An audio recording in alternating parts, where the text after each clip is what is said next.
Certified organic, I hope. And certified is the only way. Sorry, what was that? Certified organic. Certified organic. Has to be certified. All right, folks. It is 6:01. We're going to kick things off here. It is Tuesday, November 18th. Tuesday night here in beautiful Bali. It's time for Bitcoin Filter. We do Bitcoin Filter, rain or shine. It has started raining here in Bali. The rainy season is here. But thanks all you guys for showing up. I appreciate it. And we got a really good evening planned here. We're going to talk about local announcements. We've got a bunch of stuff going on locally. Stick around for that. We'll cover that at the top. We'll talk about price. We're up about 5%. We'll talk a little bit about the price and where Bitcoin fits in the universe of other currencies around the world. And today we're going to talk about Bitcoin's role in the global financial system. There's been some changes in the global financial system recently, and things are changing quickly. We're going to see where Bitcoin fits in the mix. We're also going to talk about Bitcoin identity and blockchain technology and how that relates to identity management. There's a lot of interesting discussions. The discussion actually goes way back. Bitcoin is just the latest incarnation of the identity discussion. You know, back in World War II, the military would ask you for your papers just to walk around. And these days, it seems like we're trending in that same direction. How do we balance identifying ourselves versus the anonymity that we really have a right to if we're not doing anything wrong or suspected of doing anything wrong? And last but not least, I've got some things to talk about around identifying fraud. You know, speaking of identity, we also want to know the identity of people that are running scams and basically bad actors. And so I've got a few things to share in that realm. So stick around. We've got a great show, and let's kick things off.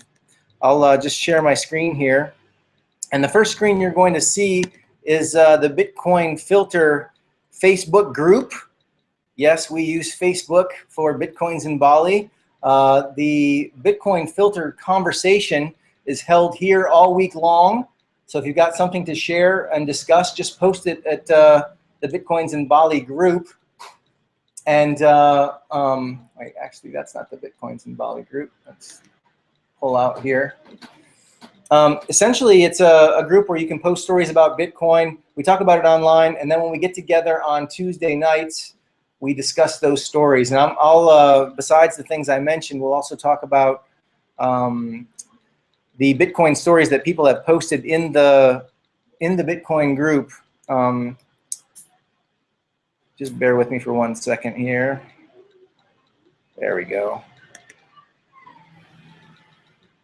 All right, the Bitcoins in Bali group is where that conversation takes place. Moving on. All right, local news. Does anybody know what this is? Does anybody know? Anybody want to guess what it is? It's an early version Apple Mac. Some people, what's that? Some people might call this a Bitcoin ATM, but this is not an ATM. This is a Bitcoin vending machine. It only goes one direction. It's not for getting money in and out. Hey, Griff, nice to see you. Welcome. Dude with a blockchain t-shirt. Oh, yeah. Welcome, guys. Thanks for coming. Thanks for braving the rain. We're just talking about the first Bitcoin vending machine in Ubud. Oh, wow. Not an ATM. It's an ABM, if you will, an automated Bitcoin machine. It only goes one way. You can buy Bitcoins, and it's pretty slick. Take a look at it. It's located right here at Ubud, the co-working space where we hold these meetings. And yeah, it only goes one direction. It's like a Bitcoin vending machine. So we're halfway there. Who's funding it? It's backed by the Bitcoin exchange in Indonesia. Bitcoin.co.id is the one that has purchased these machines, yes. And there's only 2 in all of Indonesia. Wow. And one of them's here. So it's a pretty neat toy. And yeah, it's a bit of a well, it's good for publicity. But we'll see how much use it gets. I like Mama's comment. How do they find their exchange rate? Like, that's a good question. Bitcoin.co.id is the largest Indonesian exchange, and they're showing a Bitcoin.co.id exchange rate on the ATM in real time. So if you look at the screen, it'll show you the going price in rupiah. And yeah, it's now in Indonesia does not have the largest Bitcoin market. So there's usually a disparity in price between the IDR and Bitcoin price in other currencies. And that's simply because the friction that it takes to move fiat currency in and out of Indonesia is such that there's a difference in price for the Bitcoin. So I've seen them be as much as 10 or 12% below the global average, and sometimes they're 2 or 3% above. So yeah. So if you walk by and you see a good price, you can jump on it with your 10,000 rupiah note, right? Anything less than 10,000 rupiah, and I think the exchange is losing money. That's like less than $1, and it's a 6-cent transaction. You put the rupiah in it in the machine? Yeah. You can buy that small amounts. 10,000. 10,000 is the yeah. You can actually stick in smaller notes than that, but I think poor Oscar loses money on those. But but yeah, we can take a look at it after the meeting if you like. Yeah. But it is accept all bills now, right? Like all Indonesian bills? All Indonesian bills, no coins. No US dollars. No coins, not yet. We don't have the technology. But yeah, check it out. It's right there next to the front desk. It does work, and it's really slick. It's fun. It's exciting, especially if you've never seen that before. So maybe a big sticker, something to put on to identify what it is. Yeah, you know. I'm sure a lot of people walking by would have no idea. Well, you know, I wish we had like a stop motion camera just fixed on it for an entire day, because the first day that we had it, I sat like kind of across the room, and I was just kind of like lurking, like watching people, and people just walked right by it, like they didn't even look. You have a big coin sign, or there's no big. I'm thinking like you could paint, bright orange kind of stands out, I'm thinking maybe like I don't know, some sort of MC guy next to it, kind of like beckoning people, like here you. Yeah, like some kind of barker, Or like dancing women. Dancing women. Oh, yeah. Oh, okay. Maybe we can make a little stage. Dancing women. Nude. Do you think we need to go all nude? Or? Yeah, nude's good. Yeah. Okay. I'm all for that. It's so good. Animated screen with a video that like most of the ATMs have, sort of. Ah, yes, like a little call to action, like maybe a little grab your attention kind of video. Why not? All right. Okay. All right. First, we got to make the video. So maybe next weekend we'll get the GoPro. Okay. All right. I'm in. Anyway, yes, we shall see how popular the Bitcoin, the automated Bitcoin machine is in the weeks to come. Other local announcements. We've got Bitcoin 101 on December 6th, coming right up here in just a few weeks. Now, it's usually on the second Saturday of the month, but this time it's on the first Saturday of the month, because we got so much going on in the month of December. So if you've got any friends that have no exposure to Bitcoin whatsoever, send them on over to bitcoinsinbali.org/Bitcoin101. They can register at the link there, and we start from scratch. We assume they know nothing, and in a couple hours they have a secure wallet with a little bit of Bitcoin and some knowledge how to use it and secure it. So help us fill up this class and spread the word. In other local news, we've got the Bali Bitcoin Binge, where we're going to take over the incredible house out behind Ubud here. It's going to be an amazing 2 weeks of activities. We're going to, we've got the Bitcoin Film Festival. We've got a mountain biking excursion. We've got lots of merchants around Ubud where we're going to go spend Bitcoin. So Bitcoin cake. we can look into that. I don't know if that's on the schedule yet, but you like Bitcoin cake? I find it a little bit too sweet. Yeah. So anyway, check that out at balibitcoinbinge.com. Like I just mentioned, we've got the Bit Film Festival.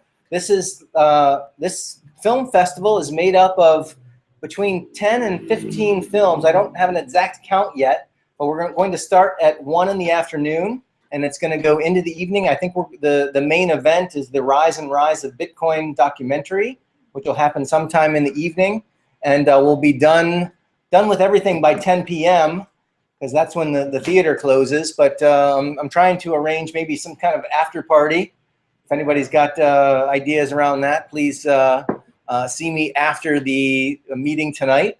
But that's shaping up to be a really fun event. The Paradiso Theater is fantastic. They've got state-of-the-art screens, surround sound, Lounges.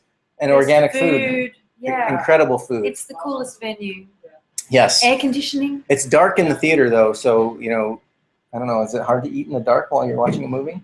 No, it's all right. Yes and no. I'm used to popcorn, but that's like it's got a tactile thing. Yeah. You can like feel the popcorn, like.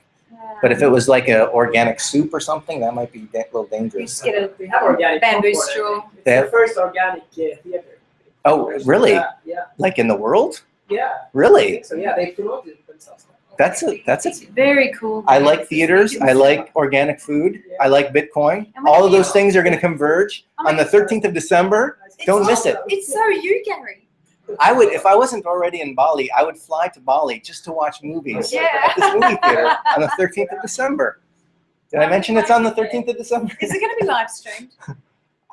Live streams. I don't know. Maybe. Live. We'll have to look into that. Everybody knows I'm technically challenged when it comes to AV stuff. Do we So buy tickets in advance? that's a good question. That's a very good question. I'll have to get back to you on that. We're working on it. Okay. So stay tuned. If there's any new information, it's going to be posted in this group. I'm actually, and there may be a website, but everything will be here first. So check it out. It's in the Bitcoins in Bali group under events. Okay, what else is new? The Viceroy Bali officially accepts Bitcoin now. This is the press release that went out worldwide. Speaking of the devil, Anthony, come on in. Anthony is the GM over at Viceroy Bali. Welcome. Very good timing. Yeah. It's almost, he wanted to make an entrance, so he said, make a signal. Yes, wait for the signal, and then I'll make my entrance. Anyway, we're super excited that a 5-star hotel here in Ubud is accepting Bitcoin. They've got a very slick point of sale system. They're accepting it at their not just the hotel, but they've also got a restaurant and a spa, all accepting Bitcoin over there. Do they keep it as Bitcoin, or do they convert it straight to cash? Well, it's unclear exactly what they're going to do, but It all depends on how much Bitcoin we will receive. But we receive this transaction as Bitcoin, and we keep it as Bitcoin, and we will convert it if we need to convert it. yeah. For merchants that have most of their expenses in some currency, it's sometimes difficult to, sometimes it's a necessity to convert to the currency where you've got your expenses. So otherwise, you're kind of subject to the volatility. And although Bitcoin volatility trends well over time, it's still quite volatile, between 5 and 15% over a 30-day period. So if you got to pay your bills next month and you can't handle a 5 to 15% fluctuation in the money you have, then you've got to convert, right? It's interesting, the trend we've seen though with companies, and this happens with large companies where their financial decisions, their treasury decisions, their ability to manage futures contracts represents a major part of their business. Southwest Airlines, for example, is arguably runs one of the most sophisticated hedge funds around jet fuel, and they sell jet fuel futures to other airlines because they're so good at it, right? Obviously, jet fuel being a major variable expense for airlines, if they can keep that steady for operational budgeting purposes, then it's a competitive advantage on seat price. That's just one example, but it's a choice that even smaller businesses need to decide on, because, well, especially global businesses or businesses that attract a global audience need to consider how they store their money over time. So that's a good question. Speaking of local announcements, the Viceroy is going to host a party this Friday. Bitcoin cocktails at sunset. It's an incredible place. So you've got to just come over just to see this hotel. But everything that we do is going to be available for Bitcoin. Do you want to say a little bit about? Yeah, for sure. It's a promotional event, so we're not really wanting to charge people for the cocktails, but to make it a bit of fun, we're charging roughly $1 equivalent in Bitcoin per cocktail. Just for a few reasons. One, to promote it as a Bitcoin location. The other is to train the staff in receiving Bitcoin payments. Yeah, I think it's going to be a fun event. That's amazing. Yeah, and it's a beautiful, beautiful location. Our restaurant a few days ago won Best European Restaurant in Bali. So along with the cocktails, we're going to serve a few canapes, complimentary canapes, so everyone can try it. And we invite the whole Bitcoin community to come and try it. Yeah, that's going to be a lot of fun. I think it's going to be a great event. And the place is really spectacular at sunset. And are the cocktails usually more than $1? Are they usually more than? They're about $15. Yeah. Oh, okay. Okay. We're not really charging for the cocktails. It's just a exercise in using Bitcoin. Yes. That's very cool. And have you decided on a contest or not, or is that still? We're going to do. So we're going to list all the transactions for the night and pick one at random, and this one will receive a complimentary romantic candlelight dinner for 2. This is valued around $300. Yeah. Oh. Come and. That's cool. And you're just going to pick a transaction off the blockchain. Yes. Ah, yes. So our proverbial hat is the blockchain. I like that. That's pretty slick. Yeah. So we have a bit of fun with it. Okay, so that's this Friday at 5 at the Viceroy. This is the event. The event is listed in the Bitcoins in Bali group. I'll be going, so you can see me for details or look here, and we'll probably post a map and everything you'll need in order to be there. So tell your friends, bring your Bitcoin wallet, and we'll help these guys get used to accepting Bitcoin as payment. All right. Hey, guys. The Viceroy is actually a family business. My mother and father own the property. It's my sister Amanda, who's also director of sales. Hi, Amanda. And my wife Debbie. Hello, Debbie. So they've also come to. Yeah, sure. Welcome, guys. Amanda, I was just saying, you guys made the entrance right at the opportune time, right when we started talking about the party. So that's going to be fun.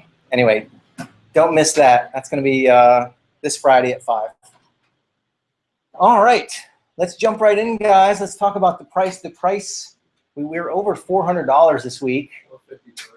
$453. Is that how high we got, Griff? Mm-hmm. Well, what happened? Why are we down at 378? Did you start selling all your Bitcoins? What happened, man? I don't think that changed the price. Yeah, it was actually quite exciting to see it go back up because it has been on a downward slide for so many months, and it was weird. People always get kind of long in the face when we have those long declines, but then it gets exciting again when the roller coaster goes back up to the top. Anyway, we're still up for the week. I think about 5%. Last week we were at like 370. So we took a trip to the top and then back down again this week. Always keeps things interesting. If you're a recent Bitcoin investor, it's probably a little disconcerting. But if you've had Bitcoins for a while, then you're used to it.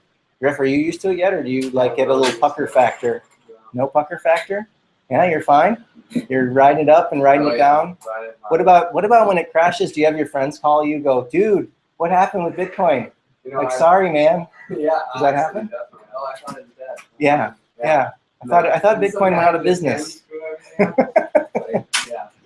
No, I find it still every day. So. Okay. All right. Yes, Griff, our local day trader in Bitcoin. If you want advice, see him on how to make money on a day-to-day basis. Yeah. By staying up all night, right while North America sleeps, you're pounding away. All right. We have to talk. We should talk more about that when we get a chance. Yeah. Maybe we can like have a little session on one of these nights about your day trading exploits. You know? Oh yeah, I think that would get an audience. I think we got an audience for that. All right, so yeah, we were up at 450, down at 378. It's all good. I always say, as long as there's no technical problems with Bitcoin, Bitcoin will survive. It's the honey badger of currencies, and so we can take it. Let's look at how Bitcoin fits in around the world. This is the value of all Bitcoins in existence, priced in US dollars, $5,250,000,000. That's the quote market cap of Bitcoin. We're up over 5 billion again, which feels good. We were down below 5 a little while ago. This BMIX score is where Bitcoin ranks amongst the other 190 currencies around the planet. So there's still about 91 currencies coming in with a market capitalization lower than Bitcoin. We're right between Malta and Yemen. Right there, tucked between Malta and Yemen, keeping good company these days. How long have we been between Malta and Yemen? That's a good question. Well, we were at 97 earlier today. This was we were ranked 97th earlier today. Now we're 99th, so probably not very long. Is it possible to zoom out on the countries? Or? Yeah, you can see a list of all of the countries here, and you can see, for example, the European Union is the largest economy at 6 trillion. Is that trillion? Let's see, 1,000, million, trillion, or billion, trillion, 6 trillion. So orders of magnitude larger. The graph that shows us between Malta and Yemen, it's always just 3 straight lines, isn't it? I mean, it's like The time thing is quite short. Well, if you come down here to yeah, it is a short time frame. You come down here to where are we at? 99. There's Bitcoin. There's Malta and Yemen. Let's see, Yemen's at 5.1. We're at 5.25, and Malta's at 5.27. But you can see this is like we're at 5 billion, and the European Union is at 6 trillion. If Bitcoin were to service an economy like all of Europe, like the euro does, then you'd have to multiply the current price by, correct me if I'm wrong, by 1,000. So instead of one Bitcoin being worth $400, it'd be worth 400,000. Right. So one Bitcoin would be worth $400,000 if we were to service an economy as large as Europe. Now, keep in mind that this is the M1 money supply. M1 money supply only represents about 3% of the financial instruments that exist. 97% of the money we use is virtual, and also in the form of credit and derivatives and all kinds of other things. So there's quite an upside potential for the value of Bitcoin. $5 billion is not that much money, I think. In the whole scheme of things, how far are we through the production of Bitcoins? So you said by 20 yeah. Halfway. Yeah. By 2140, in 2140, everyone will shed a tear because the last Bitcoin will come into existence. They're born on a sliding scale. They come into existence on a sliding scale, and we're halfway through right now. So about 13 million Bitcoins right now, and there will only ever be 21 million. However, keep in mind that every Bitcoin can be broken up into 100 million pieces. So we actually have far more than it seems. I think it's 21 quadrillion, if that's a word. If that's a number you can get your head around.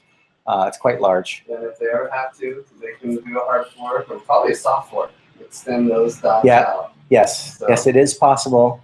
And really, when you think about what money is, it's just a way to account for all the things that exist in the real world, right? So, this is $100, this is $200, and we need enough units to account for everything.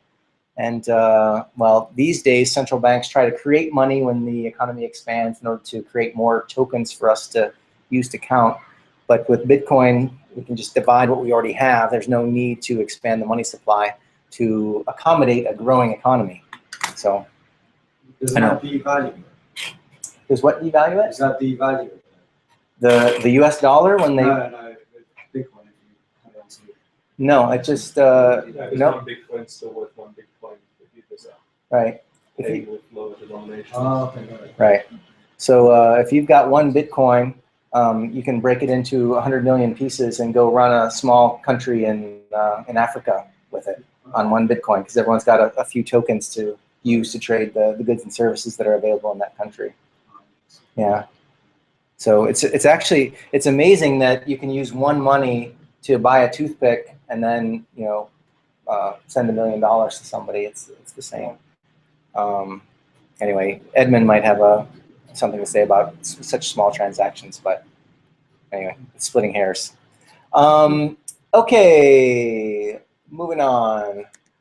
On the Indonesian exchange, the last price paid was just under 5 million rupiah. So in Indonesia, you can get a Bitcoin for 4.7 million, or juta, as they say here, 4.7 juta IDR for one Bitcoin. Incidentally, I mentioned this before, but the Bitcoin ATM automatically buys and distributes the Bitcoins that you buy with the ATM. Those are traded on the Indonesian exchange on this bitcoin.co.id.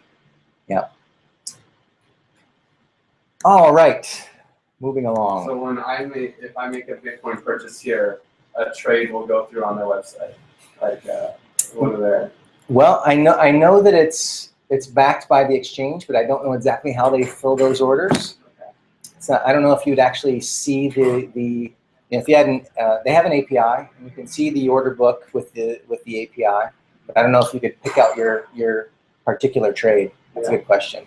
Or if I had a trade sitting up there, and then someone else comes and uses the ATM, if that's what it feels like, that'd be interesting. Yeah. Well, many people have done analysis. I mean, now that we've got a blockchain, it's a global public ledger. You can see how some of these exchanges fill their orders. I mean, in Wall Street, there's been rumors for years that people are front-running transactions and fulfilling orders with their own orders in front of other customers and things. But you can actually see that happening when there's a transparent global ledger like with Bitcoin. You can actually do some analysis and see if that's happening. But yeah, I don't know if it happens or not. You can ask Oscar. Oscar's the CEO of the exchange. Yeah. He comes here every once in a while. I know it happens. You can call him. It happens because when I was trading, many times you have your order. It's next on the turn to be taken, and then you get you see a trade which happened at the same price, but your order is still open. So the only way this is the exchange front running their customers. So encrypts and in bits down. Yeah. It does happen. Unfortunately, all of this cool new financial technology does not change human nature. Yeah. And I think all of our financial problems or financial cheats, well, we can set up systems that make it a little better, but until people change, I think it'll probably keep happening. But anyway. All right, so like I said, we have this conversation online in our Facebook group all week, and people post things. Stamen, I think you posted about these guys, right? Yeah. Did you actually use this service? Can you tell us a little bit about it? But Oscar said it's a little bit too expensive. They charge like 10%. They charge 10%. Okay, so for those of you who don't know, Bit Refill is a way for, I know that you can refill your phone credits, your Pulsa, with Bitcoin. So if you're trying to live your life on Bitcoin and you want to up your phone, this is an option. But they're charging 10%. Is that right? Is that what Oscar said? Yeah. No, I compared the prices because Oscar said it's too expensive. Then I compared the prices to his exchange, and it was like 10% of the value. Yeah. Maybe it's less because the price in Indonesia was a little bit lower. Yeah, this is what I think you can expect to see until there's 10 companies doing this, right? Because there's people that want to spend their Bitcoin. We have at least one person here in Ubud that is living his life entirely on Bitcoin. So I presume that rather than find somebody to give him rupiah so he can go up his minutes, he'll pay the 10%. And we're really just waiting for the market to catch up. And in certain markets, they can charge a premium on the things that they offer for Bitcoin. And in the end, the website itself has to make its money. Yes. Although it should do that from commissions from the tokens, though it should. But yeah. Yeah, they actually should get percent from the mobile operators, correct, right? yes. Yeah, they should. And, But also they must be protecting themselves too from fluctuations and things. Yeah. But anyway, that's a neat service. I haven't tried it, but you have. It works. Stan? it works. And it's smooth. The user experience is good. It looks like it works all over the world. Argentina, Egypt, Pakistan. They cover hundreds of countries. It's amazing they work in Ecuador because Bitcoin's illegal there. Well, are they in America? Because I don't think you can have prepaid minutes in America, right? Yeah, no, it's that. You have to buy a contract, like 2 years, 3 years. That's the way it works in the United States. No, they can. You see the example in the phone number? Yeah, American, so- I was just joking. Yes. They've actually the phone companies have trained most U.S. consumers to sign up for a 2 or 3 year contract. And actually, I never had a prepaid cell phone until I came to Indonesia. And now I love the fact that I can go to another country, stick another SIM in, and keep on trucking. Anyway, very cool. You know, more and more we see merchants adopting Bitcoin. It's kind of a no-brainer, especially now that there's such a liquid market for Bitcoin. They can exchange, they can turn their Bitcoin into any currency they want almost instantly. There's really no reason for merchants to not accept. I guess it takes a little effort, but the trend is apparent that more and more people are wanting to pay in this way. All right, next story. Why the U.S. has the most powerful currency on the planet. This is actually there was a lot of discussion on the board about this story, and it's really timely because last week or the week before, the Open Market Committee at the Federal Reserve in the United States announced that they're ending QE, right? And I actually took a look at the Fed's website, and you can see this downward trend where they have stopped buying treasury bills and essentially stopped printing money. When the U.S. Federal Reserve stops printing money, that creates strength in the dollar, and we're seeing the lowest gas prices in America in the last 10 years. There's the gas price below $3 a gallon in the United States, which is a function of Janet Yellen stopping the printing presses. This, incidentally, maybe you don't recognize this graph. It might look more familiar if I zoom out. This is the graph that I always talk about, where, you know, over the course of my lifetime, we had a very steady monetary policy of money expansion, which is supposed to follow the economic growth. And then this is when we got the proverbial punch in the nose.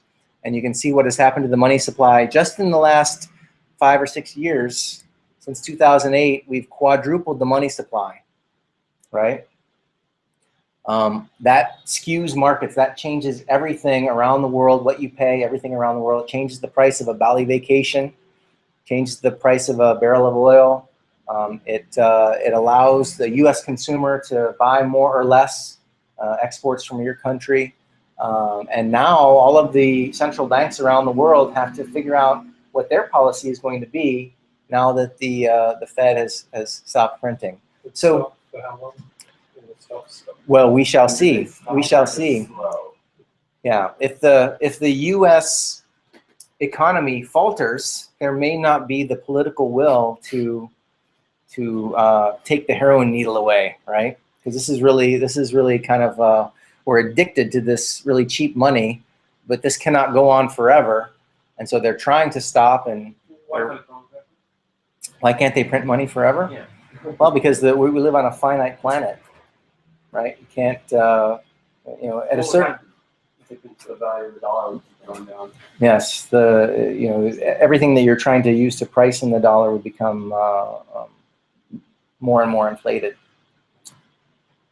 Gas would keep going up, gold and silver would keep going up. Right. This is supposed to be done. This is supposed to match the growth of the economy, right? The central bank is supposed to print money at the rate that the economy is growing, so that enough money is circulating to facilitate commerce. So there's enough. I have enough money to trade for your good and service, and vice versa. You know, if there's a shortage of actual money, then we can't perform the trade. And that's what this is supposed to do. But we've entered this weird world where they're printing money to try and get the economy going again. This is Keynesian economics, economic stimulus. They're trying to create a wealth effect, right? The other benefit of doing this is it inflates away the value of the U.S. debt.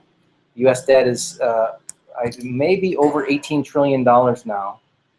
This is, and it's hard to get your head around the size of these numbers, but at some point in time, that money needs to go back to some creditor, and if the value of the dollar is less, then the debt is less. But Right, surely the person who the money is owed to isn't going to be so stupid that they would measure it in dollars. I mean, when they talk about the debt, surely that's a conversion into dollars. China's money, America. It's if your debt is denominated in dollars, if you bought your house and you have a $300,000 home loan. China feel that America's like taking the mickey of it? Yes, they do. That's why they're no longer buying U.S. Treasuries. But they also don't care, because the only reason why they're buying it in the first place is to keep the American economy alive, so they've got someone to sell their products to. Yes, it's a death grip, right? They need our consumers, and we need their plastic stuff they're making. Yeah, because it breaks, and then we have to buy a new one. But it's Anyway. interesting to see that the dollar has gone from 800 up to about 4,000. Yeah, that's 4 trillion. Yeah, and we haven't seen like a fifth of the currency being. I mean, we haven't seen like an 80% drop in the value. Right, of the dollar. right. And this is because the rest of the world is forced to follow suit. So those dollars are still heading out into the world, and the world is absorbing that inflation. They're actually trying to create domestic inflation because it lowers their debt, and it also creates the wealth effect that I mentioned. So they're trying to make that happen, and it hasn't. And it's a good question why. It's because dollars are flowing to the rest of the world, and the rest of the world is absorbing that inflation. But we've already seen them around the corner where the BRICS countries are forming their own development bank where they can settle their balance of accounts outside the dollar. That creates less demand for the dollar, which means those dollars are going to start coming home, right? And that's why you see big empty office buildings in downtown New York City, because some Chinese company thought that they, instead of holding actual dollars, what can they buy with U.S. dollars? Well, real estate in Manhattan, but they don't have anybody to sit in that building, so it's just a store of value, right? Or fine art. We've seen fine art, the records broken in the fine art world because people are buying Van Goghs instead of holding on to dollars, right?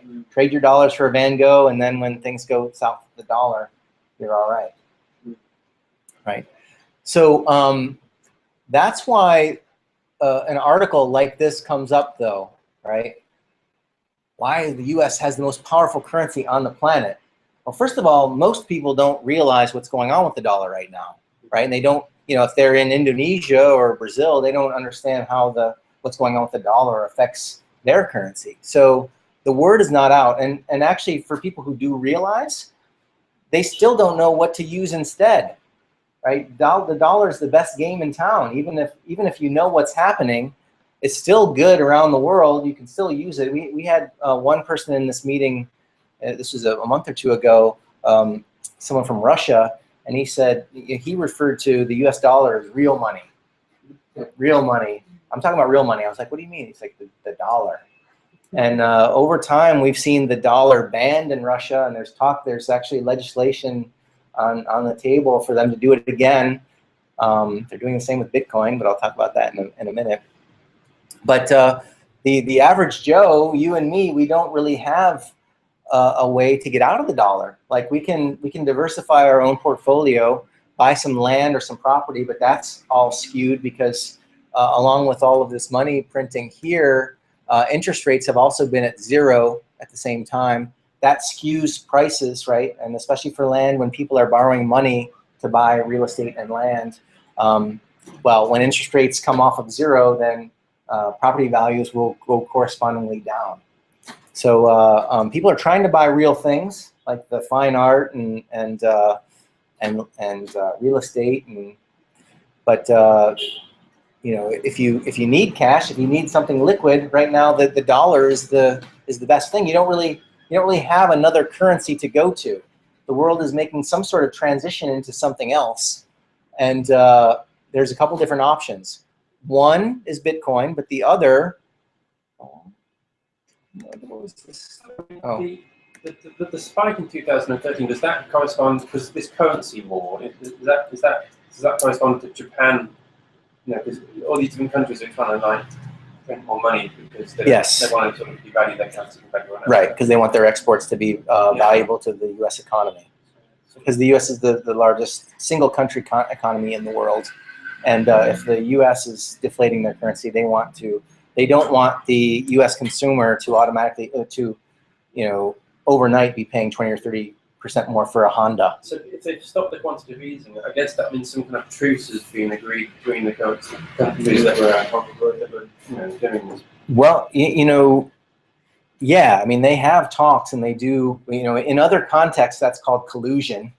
But since it's governments, it's, in the name of, yeah, it's the G20. And yes, when Janet Yellen mentioned that QE was stopping, they made a subsequent announcement in Japan that they were going to start printing more yen. So I'm sure that it's all part of some sort of coordination, but they also have their own domestic populations to appeal to and have a political obligation to, and they're trying to reconcile what the U.S. is asking them to do and what they have to do for their own population. A country like Indonesia is between a rock and a hard place, right? They want to make sure that a Bali vacation is still appealing to a U.S. consumer, right? But if they devalue their currency, then all the little warung owners pay the price. If the little warung owner doesn't change the price on the menu, then they absorb the cost of that policy decision. For most of the hotels in Bali, or in Indonesia, it's all in dollars. Contracts, rates on the website, everything's in US dollars. Right. Sometimes it's good for us when the dollar's worth more. Sometimes it's bad if it's devalued because all our expenses are in rupiah. So, right. Yeah. Well, and that's why we've got this story that the dollar's the most powerful, because you don't have a choice to price in anything else. I mean, that's your best option. Yeah, no, because if everyone else is doing it, it's very unusual for, say, a travel agent overseas to be getting contracts in different currencies. So everyone's just said, okay, it's all in US dollars. Yes. Yep. No, and that's why it's so disconcerting that we were a very good steward of that obligation, because that was true all through this time, right? And now, based on what has happened, in the global financial crisis, all bets are off, and we're still left holding the bag. Like, what do we price our international offering in? Yeah. Also, a very interesting story is I had meetings with a travel agent, whether it was Australia or Europe. And I said, we're very happy to contract in Australian dollars or contract in euros. They said, oh no, we make too much money on the exchange rate. Yeah. I'll tell you what, yeah, I saw it firsthand working in in internet payments, the things that go on with that. It's big money. There's lots of detractors, very vocal detractors, very sophisticated detractors of the American policy right now. It's funny, this is dated back in April of 2014, but this is one of the most outspoken guys, Jim Rickards. He consults for the Department of Defense and on basically financial warfare, and he wrote a book called Currency Wars, and it's not a very good picture. Looks a little shady in that picture, but he's actually very, very smart, and his latest book, The Death of Money, which could be called The Death of the Dollar, I think, I don't know, I'm not sure why he made that choice not to say that. Maybe it was too provocative, but it's been on the New York Times bestseller list. So the collective consciousness is catching on that something's amiss, and we really don't have any good options, right? What's going to happen when, this is not unprecedented, except in scale. We've seen little countries deflate their currency away. In Zimbabwe, they've got $1 trillion bill, and the Weimar Republic after World War I, that Germany had all these war debts, and they just inflated their currency, to inflate away their war debts. But people would run around with wheelbarrows full of money, and they printed money on one side, not the other, and yeah, craziness. We've never seen it in the global scope before, though. And we really don't know what's going to happen. We're looking for alternatives, and one alternative is the IMF's money. It's called special drawing rights. Now, that probably doesn't sound like money. It probably doesn't sound like anything at all. This is what a lot of money people tend to do, is they use very nondescript, like the Federal Reserve. That's a very kind of, what does the Federal Reserve do? it's a central bank, but they call it a Federal Reserve because it's the name is just a little more nebulous and maybe palatable for some. Special drawing rights is world money already. It's been in existence since the 60s. It's a way for countries to settle their balance of accounts through the IMF. The IMF has a clean balance sheet and could be the lender of last resort to the United States if they were to default. They could, the U.S. could default on its debts. They could renegotiate their debts. They could revalue the dollar against this special drawing rights currency, and claim a new global financial monetary system, right? And it would be very painful for a lot of people. Bring it on. Yeah. You want to pop the zit? No pain, no gain. You want to like get it over with? I dreamt just last rip the night Band-Aid about off? the zit. Yep, it's a sign. Okay. Seriously. All right. Davey is on record as saying, "Bring it on." Yeah. I actually disagree. I think this more slowly it happens, the better, because more and more people realize, and more and more people protect themselves by diversifying their portfolio, getting out of actual currency and into other things. You and I cannot buy special drawing rights. This is only something that countries can buy. But you can see the day-to-day exchange rate on xe.com. Can we set up our own country first? That might be a good idea. Yeah. If you do, let me know. And maybe you can buy the special drawing rights and sell them to me a little markup. And is their currency also virtual like Bitcoin? It's totally virtual. There is no special drawing rights thing that you can hand off. It's all. Cryptocurrency. It's not a cryptocurrency. It's a fiat currency by the World Bank. So they can print as much of that as they want to cover their bases. And they don't have a bunch of obligations already. They have a clean balance sheet, so they can, as long as they've got credibility, they can print as much as they want to. They're like, oh, you take a check? Oh, I didn't. Yeah, of course. Like, here you go. There's the check. That's manifestation on steroids. Yeah. It's a bit Yeah. like God, really, They isn't can it? just make it happen. They're just gods. Well, and this is one alternative that that article is about how strong the dollar is, and people can't use this special drawing rights. But this is one of the things that the world could turn to if things go in that direction. Anyway, I just wanted to show you that you can. They could go to Bitcoin. Oh, they can go to Bitcoin. Well, that's the next. Thank you. I thought that would be a good segue. We're so into- psychic. Yes. What else is your option? What if you can't buy a Van Gogh painting, or what if you don't want to walk around with a little sack full of gold? Bitcoin is, Bitcoin was born in 2009. Bitcoin was born right there. It's no coincidence. So Bitcoin's causing all the problems. It is. It's Bitcoin's fault.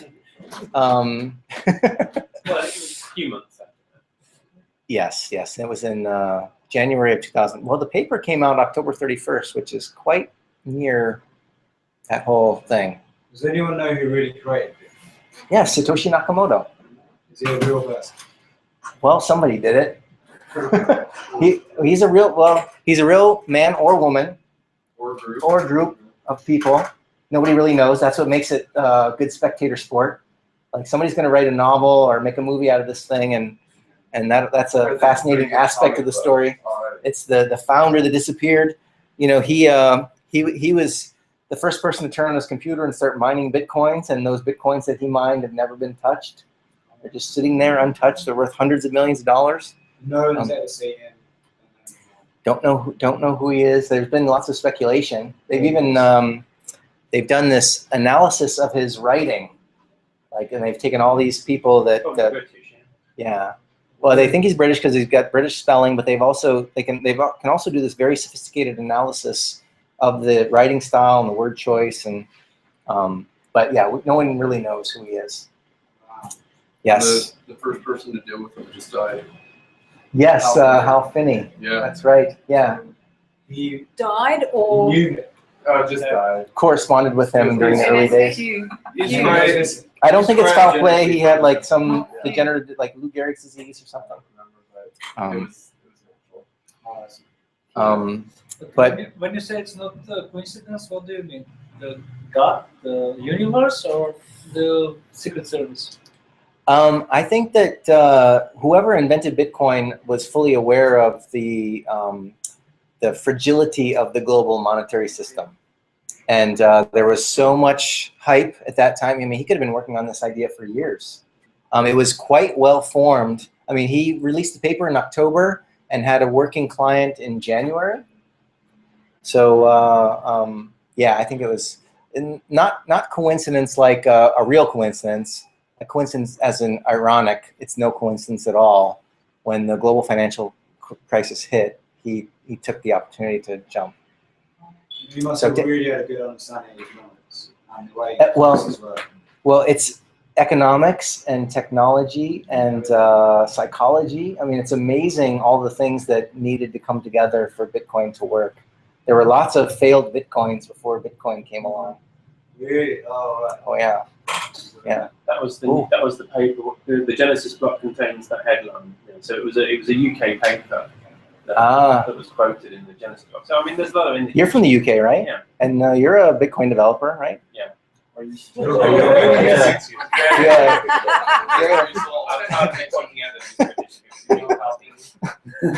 You know, I played a little closer to the vest instead of showing people the headline that you put on the Genesis block. He did state that he had been studying everything since 1999. Yeah. So that was like one of the few times where he spoke. He was like, I've been studying this since 1999. Or Yeah. she, or they, whatever. Yeah. Yeah. It's well, you know, it's yeah. These problems have been kind of well known by the people paying attention for a long time. In fact, I've got a paper up there. I don't know if we'll get there in time.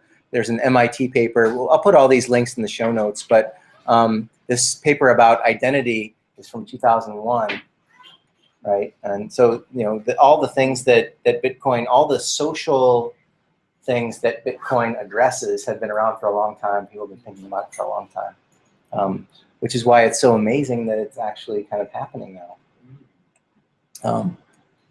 Actually, well, and you know, if this wasn't happening with the dollar, then we probably wouldn't be sitting here right now. The dollar could just keep on trucking, but the dollar's in trouble. And so what are the alternatives? That's what we're talking about. Where are we here?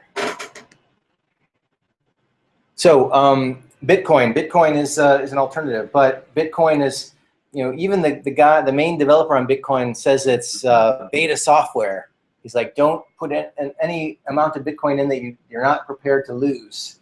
And I'm a huge Bitcoin fan, but I never tell anybody they should have any more than 1 or 2% of Bitcoin in their portfolio, because if there's a technical problem, and you know, I have a long pedigree of developing software, and there's usually some bugs. Some bugs only arrive at scale, so everything's working fine, and then, you know, when there's 2 million users, the whole thing comes to a screeching halt.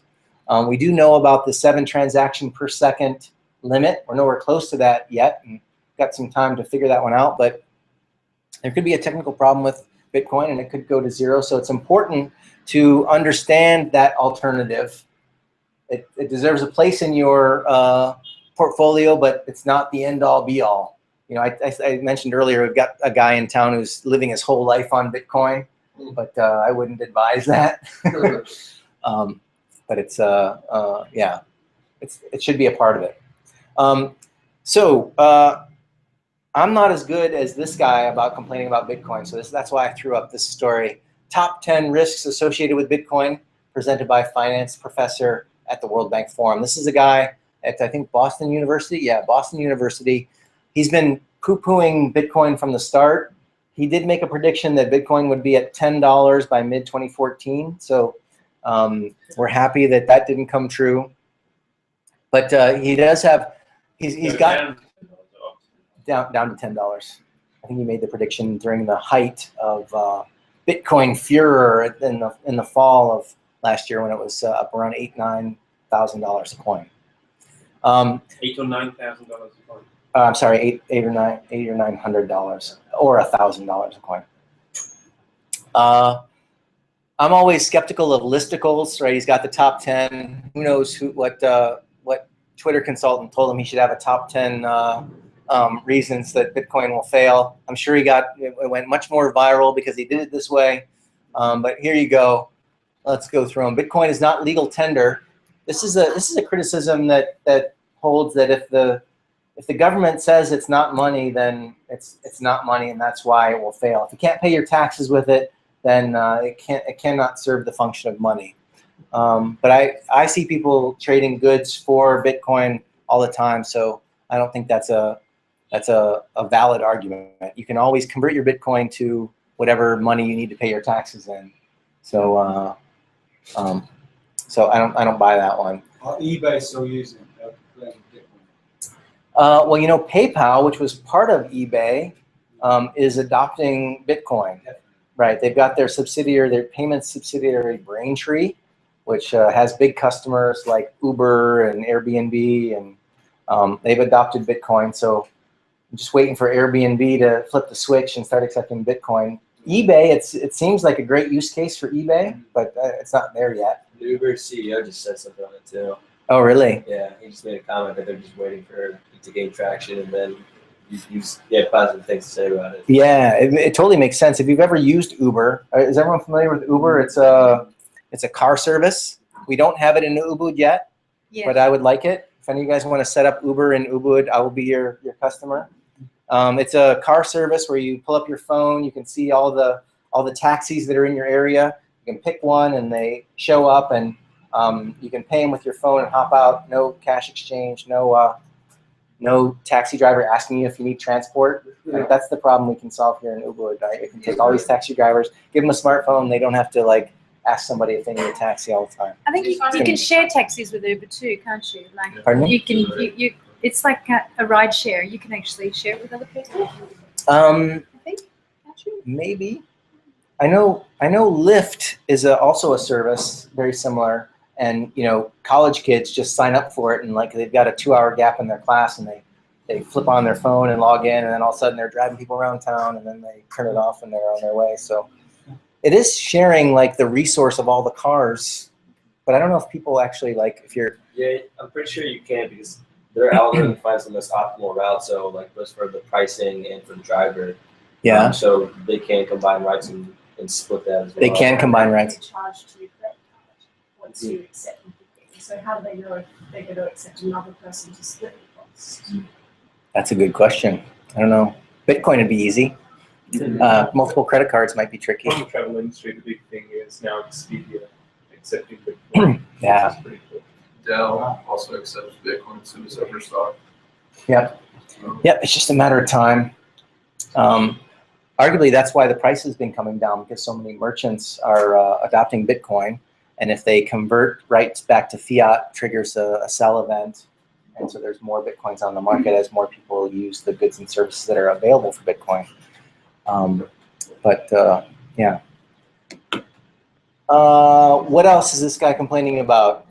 Price risk, erasing company profits. We talked about this already. You know, any company that accepts Bitcoin can actually set it up so they never actually have Bitcoin. They can take an exchange rate right at that moment and get money remitted to their bank account all over the world next day, and they're not exposed to price volatility in the slightest. So I'll have to send this guy a memo. Bitcoin is a hyper asset bubble. This is also something that I could refute. Smart people could disagree. A bubble, by definition, is something that's priced very high simply on momentum, right? If there's people buying Bitcoin just because the price is going up and they know nothing about Bitcoin, then I would call it a bubble. But if it's gaining in value because people are finding it to have utility, then it's not a bubble, right? And smart people could argue on both sides of that, and it's probably a little bit of both. But it's not a reason that it will fail. We've seen too many bubbles come and go, and Bitcoin survives to buy that one. Let's see, growing concentration and bankruptcy risk to financial middlemen. This might be valid. I don't know enough about the business of the exchanges that do real-time settlement. But I suppose if there was, well, we've seen huge fluctuations, and these companies have come through it without a problem. So I would ask for the evidence, but it is an interesting question. How these companies can absorb these huge price swings. But it's really, I think it's technology is the answer. If they can have buyers and sellers on either side of any transaction, that if prices go low enough, there's always someone that'll swoop in and pick up the deal. It's also the purpose of derivatives.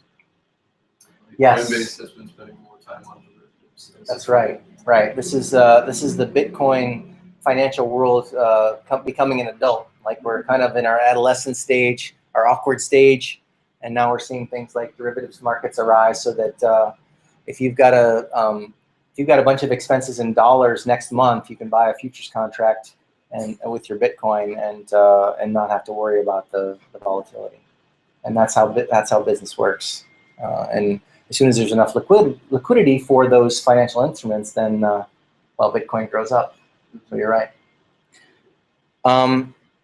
We are pushing up right against the hour. So there was one in there. Oh, don't stop. Really don't good. stop. Okay, I'll go. Actual fraud risk, double spending. I mean, come on, really? Like, isn't that? Wait 10 minutes. This guy needs a Bex and a lie down. The double spend problem is the problem that Bitcoin fixed. Yeah. There's a bit of fraud risk with money. I mean, it's like less likely to have fraud with Bitcoin than money.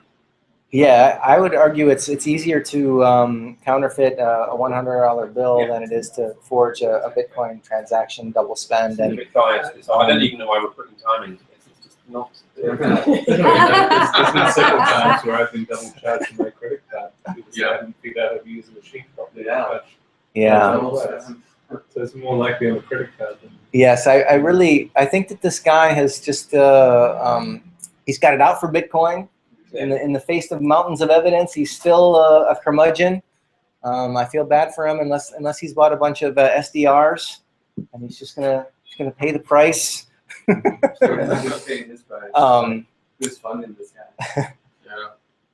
Yeah. They're paid spokespeople do exist. Point 7 is interesting, not from a tax perspective, but the fact that the IRS recognizes it as property, that kind of gives it a value.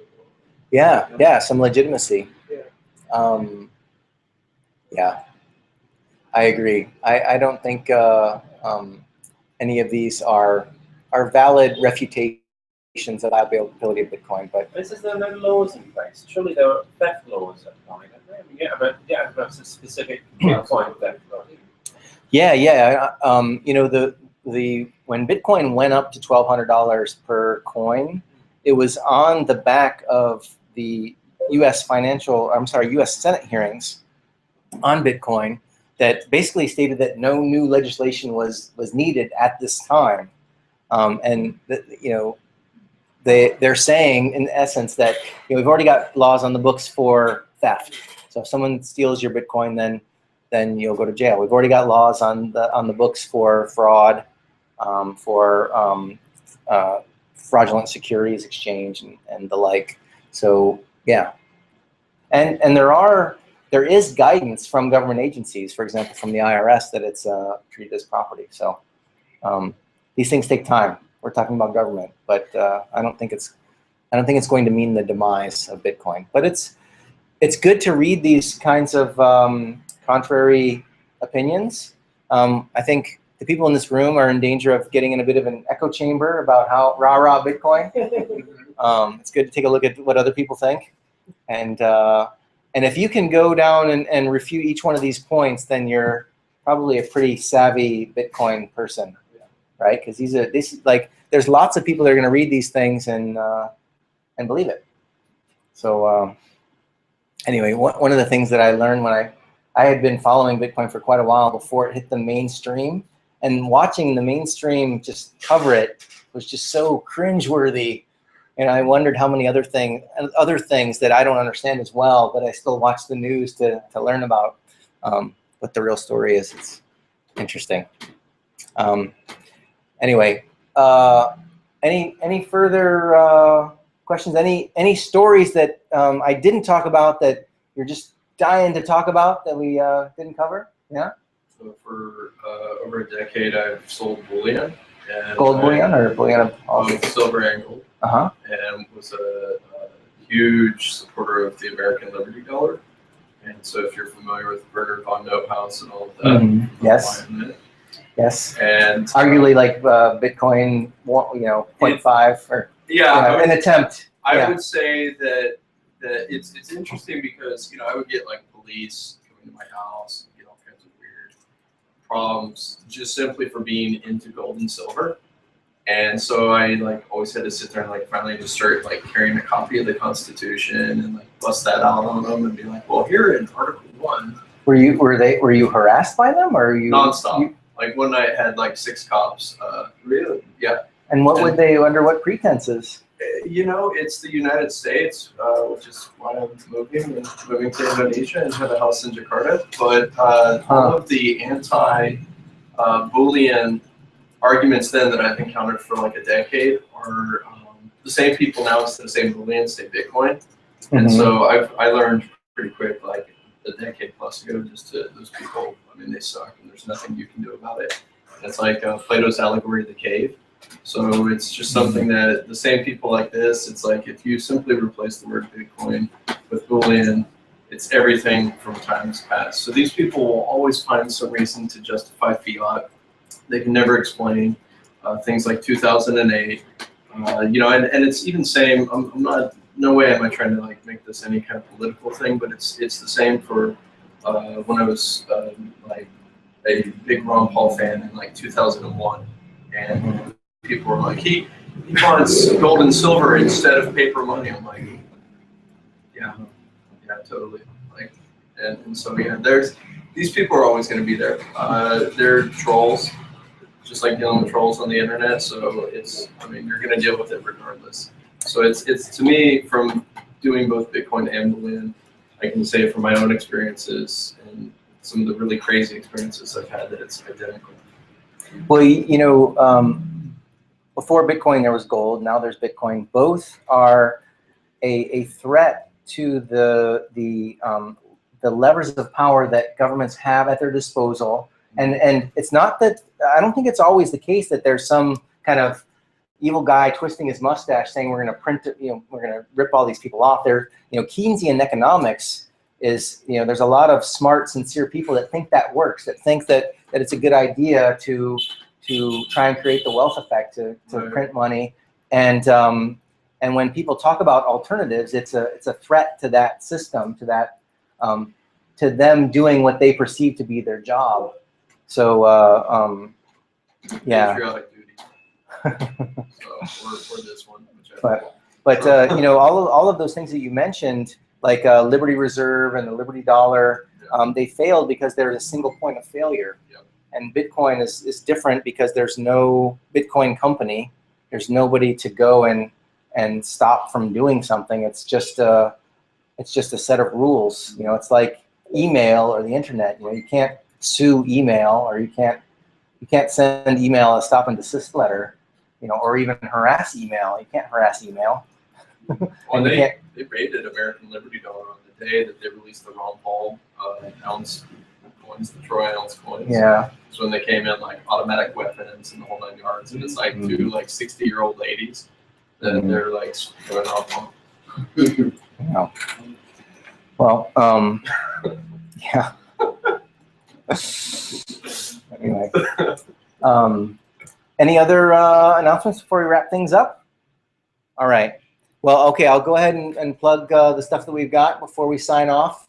Remember, we've got the Bitcoin ATM. Check it out on your way up. Oh, I'm sorry. Automated Bitcoin machine. It's a Bitcoin vending machine. Check it out on your way out the door. We've got Bitcoin 101 on December 6th. That's the first Saturday of the month. Usually we do it on the second Saturday, but it's a busy month. So send your friends who know nothing about Bitcoin. We will set them up. We'll set them up right. We've got the Bali Bitcoin Binge, where we're taking over the villa out behind here. It's a beautiful spread. I think there's some pictures down here. Check this place out. It's like we're gonna get 12 people in this thing. There's a pool, daily breakfast and lunch. We're gonna go mountain biking. Look, there's Mount Agung. Maybe we'll go climb that thing together. Who knows? It's gonna be fun. Come come live in the house with us, and we'll. If you're into Bitcoin, it will be entertaining for sure. Maybe you could live stream the weekend, and it could be like a live sitcom show. You know? You think that you're leaving or something, Dave? Why are you coming up with all these live streaming ideas? Are you leaving the country? Are you not going to be here? Yeah. Oh, okay. All right. Now I see what's going on. Busted. We will try and live stream everything we can for You you. could turn it into like a Big Brother kind of show. It could be like, Yeah. it could be fun. You know, also, and like a Bitcoin silver All right, waters all kind right. of thing. You know. I'll put that in the suggestion box. Yeah, thanks. Okay, you got it. We got the Bitcoin Film Festival, December 13th. Come check it out. And don't forget about the party at the Viceroy. That's this Friday at 5. Thanks, everybody, for coming tonight. Thank you. We'll see you next Tuesday. All right. All right. Bye, guys. That was great. Great.